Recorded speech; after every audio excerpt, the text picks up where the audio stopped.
என்ன என்ன தெரியும்? நான் என்ன நினைச்சிட்டு இருக்கேன்னு உனக்கு எப்படி தெரியும்?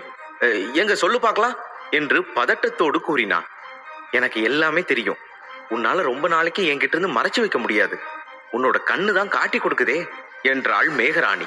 சமரனுக்கு ஒன்றும் புரியாமல், சும்மா உளராத மேகா, என் கண்ணு அப்படி எதை காட்டி கொடுக்குது என்றான். நீயே சொல்லுவன்னு நினைச்சேன். ஆனா நீ எதுவும் சொல்லல. நீ சொல்லலன்னா எனக்கு தெரியாதா என்ன? நீ இப்போ அபராஜிதன் தரத்தை அடைஞ்சிட்ட தானே?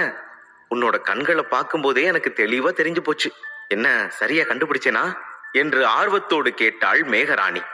சமரன் அப்போதுதான் பதட்டத்தில் இருந்து வெளிவந்தான். அவன் பெருமூச்செரித்தபடி, ஆமா ஆமா சரியாதான் சொன்ன. நீ உண்மையாவே கெட்டிக்காரிதான். என் கண்ணை பார்த்தே சரியா கண்டுபிடிச்சிட்டியே என்று அவளை பாராட்டினான். நல்ல வேளை, எங்க இவ நீ என்ன காதலிக்கிறியான்னு கேட்டுடுவாளோன்னு நினைச்சு பயந்து போயிட்டேன். அப்படி எதுவும் நடக்கல, சந்தோஷம் என்று நினைத்து கொண்டான். இவ்வளவு நேரம் நீ எங்க போயிட்டு வந்த சமரா? பாரு, உன்னோட உடைகள்ல எல்லாம் தூசு பட்டிருக்கு என்று சொல்லிக்கொண்டே அவன் உடையில் இருந்த தூசியை தன் கைகளால் தட்டி விட்டாள்.